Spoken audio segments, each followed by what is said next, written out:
അപ്പോൾ നമ്മൾ നേരെ കൊല്ലംകോട് നമ്മുടെ സ്വന്തം ആലത്തൂർക്കാണ്ട് വന്നിട്ടുണ്ട്. ഒരുപാട് ആളുകളൊന്നും പറഞ്ഞ് കേൾക്കാത്ത, പിന്നെ ഒന്ന് രണ്ട് യൂട്യൂബർമാരൊക്കെ ചെയ്ത് കണ്ട ഒരു വീഡിയോയിൽ കണ്ടിട്ടാണ് നമ്മൾ പോകുന്നത് കേട്ടോ. പഴയ കാലത്തെ ഓർമ്മിപ്പിക്കുന്ന, മനസ്സമാധാനത്തോടെ ഇരുന്ന് സംസാരിക്കാനും ഉറങ്ങാനും വിശ്രമിക്കാനും പറ്റുന്ന ഒരു ചെറിയൊരു സ്ഥലമാണ്. അതായത് നമ്മുടെ പണ്ടത്തെ വീട്, ഓലമേഞ്ഞ വീട്. അത് നമ്മുടെ ഭാരതപ്പുഴയുടെ തൊട്ടടുത്ത് വയലും കാര്യങ്ങളൊക്കെ ആയിട്ട് നല്ലൊരു ഓലപ്പുര കേട്ടോ. പണ്ടത്തെ എന്താ പറയുക, നൊസ്റ്റാൾജിയ നമ്മളെ ഉണർത്തും എന്ന് പറഞ്ഞാൽ ശരിക്കും അങ്ങനെ തന്നെ പറയണം. ഒരുപാട് വിശ്രമ കേന്ദ്രങ്ങളും കാര്യങ്ങളൊക്കെ ഉണ്ട്. ഏത് മതത്തിൽപ്പെട്ട ആളുകളാണെങ്കിലും അവർക്ക് വരാം. പിന്നെ അവിടെ യോഗയും കാര്യങ്ങളൊക്കെ ഉണ്ട്. അവിടെ വിദേശത്ത് നിന്ന് വന്നൊരു സ്ത്രീ ഇങ്ങനെ കുറേ കാര്യങ്ങൾ ചെയ്യുന്നുണ്ട്. അപ്പോൾ എന്നോട് ഇങ്ങനെ സംസാരിച്ചപ്പോൾ ഞാൻ അവിടെ നിന്ന് ഒരു കല്ലിങ്ങനെ മാറ്റിയിട്ട് ഇങ്ങനെ വെക്കാണ്, എണ്ണിയിട്ട് ഇങ്ങനെ ഒരു കാണിച്ചു കൊടുത്തു. അപ്പോൾ അവരത് ചെയ്യുന്നുണ്ട്. പിന്നെ നമ്മൾ നേരെ അപ്പുറത്ത് നോക്കിയപ്പോൾ ഒരു ഊഞ്ഞാൽ കണ്ടു.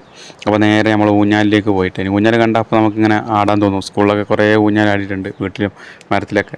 പിന്നെ ഒന്നും നോക്കിയില്ല, നല്ല വയലിലെ ഉച്ച വെയിലത്താണ് കേട്ടോ. പക്ഷെ നല്ല വയലിൻ്റെ കാറ്റും അവിടെ ഭാരതപ്പുഴ തൊട്ടപ്പുറത്ത് തന്നെ പോകുന്നുണ്ട്. അപ്പോൾ അതിൻ്റെയൊക്കെ കാറ്റുകളും കാര്യമായിട്ട് ഭയങ്കര സന്തോഷമായിരുന്നു. ഞങ്ങളാടി. അപ്പോഴാണ് പെങ്ങളുടെ കുട്ടിയെ അങ്ങനെ കൈകാട്ടി. അപ്പോൾ അവനെയും നമ്മൾ മടിയെത്തിയിട്ട് നമ്മളങ്ങനെ ആട്ടി.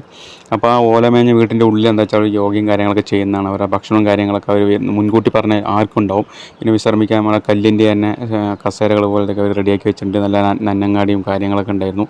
പിന്നെ ആ വീടിൻ്റെ തൊട്ടടുത്ത് തന്നെ ഒരു മരമുണ്ട്. ഒരുപാട് ആളുകൾ കയറി ഇരുന്നിട്ട് അവിടെ ഒരു ചെറിയ വീട് പോലെ കെട്ടാനുള്ള ഉദ്ദേശങ്ങളൊക്കെ അവരുണ്ട് തോന്നുന്നുണ്ട്. കണ്ടപ്പോൾ നേരെ വലിഞ്ഞതിന് മേലെ കയറി. ഭയങ്കര തണുപ്പും കാറ്റും എല്ലാം. അത് കണ്ടപ്പോൾ അനിയൻ്റെ മോനും കയറണം എന്ന് പറഞ്ഞു. അപ്പോൾ അവൻ താഴെ അങ്ങനെ കയറി താഴത്തെ കൊമ്പിരിക്കണേ. ഞാൻ നേരെ ഏറ്റവും മേലെ പോയിരുന്നു. അപ്പോൾ പെങ്ങളും എല്ലാവരും പറഞ്ഞു ഞങ്ങളെയും ഉൾപ്പെടുത്ത്, ഞങ്ങളെയും വീഡിയോയിൽ ഉൾപ്പെടുത്തണമെന്ന് പറഞ്ഞു. Why not. അപ്പോൾ അവർ നമ്മൾ ആ വീഡിയോയിൽ ഉൾപ്പെടുത്തി. അപ്പോൾ എല്ലാവരും കൂടി നിന്നപ്പോൾ ചെറിയൊരു സെൽഫി പോലെ വീഡിയോയിൽ പങ്കെടുത്തു. അതിനൊക്കെ ഉൾപ്പെടുത്തോ ഇല്ല എന്നുള്ളത് നോക്കാം എന്ന് പറഞ്ഞു. പിന്നെ ഒരു സ്ലോ മോഷനിൽ നടക്കാമെന്ന് വെച്ചിട്ട് ഇങ്ങനെ അവിടെ നിന്ന് ഇങ്ങനെ വരുമ്പോണ്ട് അനിയൻ്റെ മോന് വന്നതിൻ്റെ ഉള്ളിൽ അങ്ങോട്ട് കയറി. എനിക്ക് വന്നൊരു ദേഷ്യം, അവനെ കറക്കിയെടുത്ത് എറിയാനാണ് തോന്നിയത്. അപ്പോൾ ഞാൻ എവിടെ പോയാലും എൻ്റെ ബാക്കിൽ വരും. കുഞ്ഞുപ്പ എന്നെ എടുക്കും, കുഞ്ഞുപ്പ എന്നെയും പെടുത്തണമെന്ന് പറഞ്ഞിട്ട് ഒരു സെൽഫി എടുക്കാമെന്ന് വിചാരിച്ചിട്ട് എടുത്താണ്. ശമ്പ വീഡിയോ ആയിപ്പോയി. പിന്നെ അവിടെ കുറേ പച്ചക്കറികളും കാര്യങ്ങളൊക്കെ കണ്ടിട്ടുണ്ടായിരുന്നു. ചെറിയൊരു മരം, ചെറിയ മരം എന്ന് പറഞ്ഞാൽ കുഞ്ഞു മരം, പക്ഷേ അതിൻ്റെ അടിയിൽ നിറയെ ചക്കകൾ കാച്ചിരിക്കുന്നത് നിങ്ങൾക്ക് കാണാൻ പറ്റും.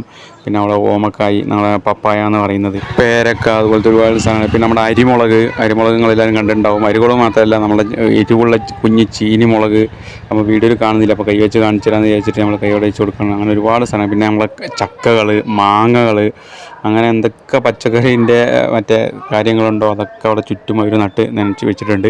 അപ്പോൾ അനിയൻ്റെ മോൻ പറഞ്ഞു ഞാൻ വീഡിയോ എടുത്ത് തന്നാൽ ഒരുപാട് ലൈക്കും കമൻറ്റൊക്കെ കിട്ടും, കുഞ്ഞിപ്പോൾ അവിടെ അങ്ങനെ നിന്നാൽ മതി പറഞ്ഞു. ഓരോ പോസും കാര്യങ്ങളൊക്കെ അവൻ പറഞ്ഞു. അപ്പോൾ വീഡിയോ ഇഷ്ടപ്പെട്ടെങ്കിൽ ലൈക്ക് ചെയ്യുക, കമൻറ്റ് ചെയ്യുക. പറ്റുന്നവരൊക്കെ ആലത്തൂർ ഭാഗത്തുള്ളവരൊക്കെ പോയാൽ നല്ല സന്തോഷത്തോടെ റിലാക്സേഷൻ ആയിട്ട് ഇരിക്കാൻ പറ്റിയൊരു സ്ഥലവും കൂടിയാണ് കേട്ടോ.